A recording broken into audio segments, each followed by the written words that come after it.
Have you ever had a friend recommend you a game that you proceeded to Google and immediately go, yeah, nah, I'm definitely not playing this? I very rarely play eroge, and so that was the reaction I had when a group in a Discord I'm in told me I should play Blacksouls. Of course, I asked why, and they just gave me the runaround. We can't tell you, you'll have to play for yourself. And then, whenever they talked about the game, they spoiled so much of their conversation that it looked like a redacted CIA dossier. Finally, I broke down and played both games in the Blacksouls series, and now I completely understand why my friends told me to just play it for myself. Based on the title alone, you can probably already guess this game is an eroge based on Dark Souls, and you'd be right to an extent. The first game is the closest you'll get to Dark Souls in the RPG Maker engine, and Black Souls 2 is the closest you will ever get to Bloodborne. Of course, the plot and lore are significantly different, but many game mechanics and concepts are shared with the Soulsborne franchises. The plot of the games revolves around famous fairy tales and stories mixed with Lovecraftian lore, further mixed with the dark fantasy setting of Dark Souls. You, the main character, find yourself isekai'd to a library as a bodiless soul, speaking to Alice Little. After asking your name, she gives you the body of an undead, and then she explodes, as one does. And if you've seen my Rune Factory 4 video, you know exactly how I feel about women with explosive temperaments. As such, I proceeded to become obsessed with this game for the past few months. After Alice atomizes before your eyes, Black Souls begins just like the first Dark Souls. You are in a jail cell and are released by an NPC who has taken it upon themselves to try and save this world. In this case, the NPC is Jeanne d'Arc, the Maiden of Orleans. At this point, you'll actually have control over your character and get introduced to the battle mechanics of the game. Yes, the game is a turn-based RPG, but there is a lot more tactics and strategy in this game than most. You won't realize it early on, but your setup going into battles is far more important than your numbers being bigger than your enemies. In fact, you can beat this game at its highest difficulty on Soul Level 1 without any permanent stat buffs if you have the appropriate setup going into battles. At the same time, even at incredibly high levels, you can't just always brute force your way through every battle without risking death. I don't know how, but the developer was able to balance the game regardless of your level, though this is a bit more apparent in the second game. But I'm getting ahead of myself. In the first game, early on you will really only have access to evading attacks and parrying them. Evading attacks makes you immune to damage, whereas parrying will let you counterattack certain attacks. Not all attacks can be evaded, and not all can be countered, but these two skills will be invaluable for your playthrough. As you progress in the game, you'll unlock more skills, items, and equipment which gives you more options against enemies. If an enemy gives you trouble, go a different route and collect more skills or items, then come back and kill them. The game is very expansive and you can travel almost anywhere right from the get-go, so long as you don't get bodied by the enemies in the path you choose. After the tutorial, you end up in a serene forest where you meet another NPC who acts as your guide in this world. And she is where you get introduced to what tone the game is going for. This world is yours for the taking. That includes its women. This game, after all, is an adult video game. Whenever you find a female NPC, you get the standard dialogue choices of talk, kill, and rape. So yeah, I gotta talk about this. Honestly, and this is especially so in the first game, the erotic scenes in this game are probably its one detriment. It actually does have lore reasons to be an eroge, but these reasons aren't really explored until the second game, which makes the erotic content, slightly better, I guess? I still think the erotic content is the weakest part of both games. You can disable the erotic content, but some endings in both games would be cut short because of that. And the game is a dark fantasy, so non-consensual erotic CGs can be prevalent if you so choose. But again, you have to choose to do so. It is always your choice, as is everything in these games. And honestly, even though I know that they aren't real, I really like all the NPCs you can meet in the game. I genuinely do not want any harm to befall them. So while playing, I never assaulted any of them. Except for one. She can go fuck herself. But anyway, I couldn't bring myself to harm anyone else, and that's one of the things I wanted to talk about in this game. The writing and characters in this game are phenomenal, especially in the second game, which is the game that catapulted the series' popularity. A popularity which is well deserved. Keep in mind, the first game especially, sticks very close to the Dark Souls manner of doing things. NPCs have their own story arcs, some will join you immediately. Others have side quests you have to do before they'll join you, and depending on how you handle these side quests, their stories can play out differently. Do well and you can save people. Do evil and you will build up your sin level, which results in you being invaded by members of the Black Trial. Your actions have consequences, but regardless, you still have one specific goal regardless of how you play. Save the world. Save the world from what? The Dark Princesses who have set out to destroy the world. Rapunzel, Snow White, Ariel, the Princess Frog, and Cinderella. Something has happened, and these princesses have suddenly turned evil, and it's your duty to stop them. I'm skipping a lot of the plot, and that's because I really don't want to spoil anything major. You really need to play the game for yourself, and I do need to emphasize just how important it is that you get every ending in the game. Luckily, it's not that hard, as the game has new Game Plus cycles. After beating the game the first time, you can easily get the rest of the endings in 3 to 4 hours. It is vital that you see every ending, as all of the lore adds to the world building that comes together in Blacksouls 2, with a certain ending in particular directly leading to the start of Blacksouls 2. Blacksouls 2. There's so much that I want to talk about for this game, but I can't really talk about anything without spoiling something. As such, I will be making a second video for this series that is full of spoilers. Just note, you will be hard-pressed to find better writing than in this game. And the game mechanics are fantastic. It is a highly improved version of the first game's mechanics. And as mentioned, this game takes more influence from Bloodborne than Dark Souls. Parrying is no longer an option in this game. Instead, it has been replaced with a break command. If an enemy begins to charge up special attacks, you can break them, leaving them open to attacks. Also, evade is now only effective 70% of the time to help keep the game more balanced. But the most important aspect of this game is how item management works in battles. Using items in combat no longer takes up your turn. You can also switch weapons in combat, which also does not take up a turn. Why is this important? Because every weapon has its own set of abilities. This was something from the first game, but it has been expanded to the extreme in Blacksouls 2. Getting new weapons, upgrading them to unlock new abilities, and then chaining them together is some of the most fun I've had in a JRPG. Although, admittedly, for the first 10 hours, i.e. the time it took me to get all the non-DLC endings, I just bonked things very hard since it worked. That does not work once you get to the DLC though. The base game itself is great, but the DLC is where the game excels. The DLC adds a component called the Chaos Dungeon, which is basically the Chalice Dungeon from Bloodborne. It's a random series of floors to a dungeon you can go through to get basically any item or spell in the game, and sometimes encounter bosses. I do not advise coming here until after you get all the base game endings, as you can become very overpowered due to the access of all of these items and skills. Also, there are some bosses in the Chaos Dungeons which are incredibly powerful. Even at maximum soul level, you will die without strategy to your actions.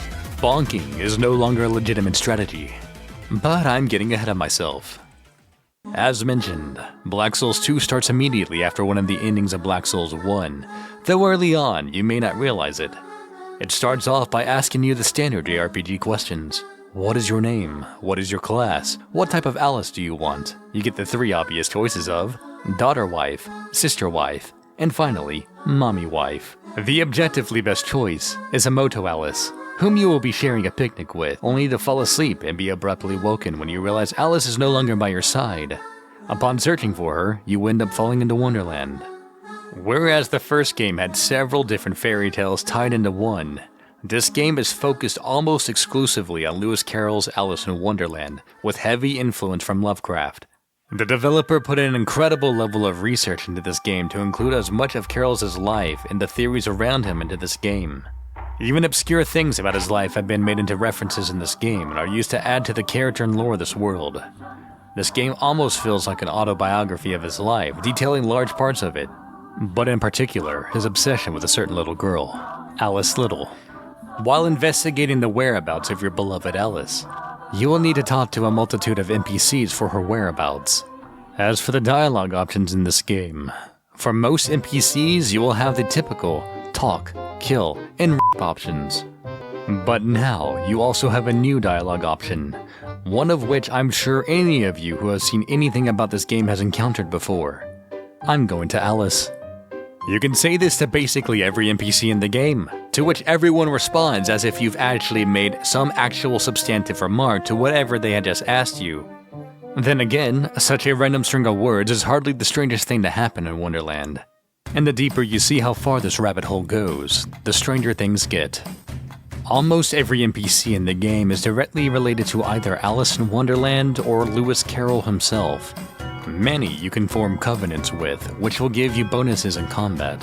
And combining the effects of these covenants with the skills you gain throughout the game further helps increase your range of strategy when going about the game. It also helps grow the characters in the world. Getting certain covenants adds new dialogue between characters, as well as unlocking progressively looter actions with the NPCs in question as you advance the covenant, if that's your thing. I will say that one of the NPCs in this game does have the funniest line of dialogue I've ever seen in an eroge, and would recommend playing with the H-scenes turned on just for her alone. But in general, I would still recommend keeping H-scenes on the whole time, as certain looted scenes actually have lore implications in them. That said, you can cut the scenes on and off at will whenever you are in the hub of the world, so that's something worth keeping in mind, especially if you start losing your sen. Remember how Bloodborne had an insight mechanic? Well, this game has a very similar mechanic, closely related to a sanity mechanic in a Lovecraftian tabletop RPG. Why is it called SEN? No idea, but the mechanic is actually really interesting. Sen will influence how you perceive Wonderland and the people in it, and influences how certain dungeons are experienced by either giving you access to different rooms depending on your sen level, or changing enemy encounters. It is an extremely interesting mechanic, and you will need to play the game at both high and low sen for the full experience. That said, for your first playthrough, you really need to keep your sen high, because low sen will have massive spoilers for a high sen playthrough. As such, if you ever find yourself decreasing in sen, you'll need to fix this. So, how do you fix this? Well, remember how I segued into this talk about the sen mechanic? I was talking about lewds. And as it turns out, fornicating with NPCs is a good way to increase your sen. Each time you embrace an NPC, your sen will increase by 10 points. So if you end up really low, just spam actions that I can't show on this Christian website. Turning off the H scenes will allow you to spam the action a lot faster, since you can still select the action but the scene won't play each time. So please, use this to keep your sen high your first playthrough. In fact, I would probably recommend keeping your sen high your second playthrough too. You really should try to do every Covenant storyline before doing a low sen playthrough to avoid the massive spoilers I mentioned earlier. I lost a few NPCs my first playthrough, so I did a second playthrough with a non-spoiler guide to make sure I didn't fuck up the second time too. Which I still did, but that was on me. My third playthrough is when I did a low sen run. That's the way I would recommend experiencing this game. After completing your low sen playthrough, you will probably need to find a spoiler-free guide. It is at this point the real story of Wonderland begins, but progression is hidden, and I don't think most players will find out how to get the rest of the endings without help. But of course, this is a spoiler-free review, so that's all I can say in this video here. I think it was phenomenal what the developer was able to do. The sen mechanic is far more in-depth than the insight mechanic was in Bloodborne. In fact, it's the absolute best sanity mechanic I've ever seen in a video game. If you are at all interested in Lovecraftian lore, I would recommend this game just for that, though with the caveat to play the first game first. But anyway, I may have beaten this horse a bit too much, so let's talk about another thing I like about this game. Its music. The OST is astounding. Of course, you may think I'm praising the developer's composition skills, which I'm not, as he didn't compose any of the music in this game. A majority of the BGM is free BGMs you can find on YouTube or elsewhere, with a couple of songs actually being songs the developer paid for. But his music selection is so great that it's almost as if these songs were made for this game specifically. I have gone out to search specifically for the source of several of the songs of this game due to how much I've liked them. And while I would love to suggest a few of my favorites, there's just so many exceptional BGMs that it's impossible to choose amongst them. Also, some are spoilers themselves, so it's probably best not to look up the BGM to protect yourself from spoilers. There are some final things I want to go over that I couldn't actually fit in earlier in the video, so I'm shoehorning them in here. The games both have an invasion mechanic. I mentioned that in the first one, invasions were based on your sins in the game, but the second one can happen anytime you are in your human form, which is a new mechanic in the second game. Whenever you die, your max HP decreases until you turn human again, but turning human exposes you to invasion. Many of the invaders are harder than most standard enemies or even bosses in the areas they are in. How do you restore your humanity in this game? By sniffing the hair of your most precious girl. Next, I want to mention the game's tone. It's basically the same as Dark Souls, but somehow Blacksouls makes the world of Dark Souls look like paradise. The way it conveys the world is fantastic, though now that I've finally beaten it, I feel like all I've won is depression. But the fact that the game was able to elicit emotional response proves how great the game is and what it's trying to do. Lastly, I've mentioned the lewd scenes are for lore purposes. This is not a joke. The lewds are actually lore relevant in the second game, but not all of them are equal. Some are obviously more for the player's more primal instincts. So I'm not saying that you should read them all because the lore of all these women accepting your exports is vital for your experience. I'm just saying that there's actually a reason for this game to be an H game.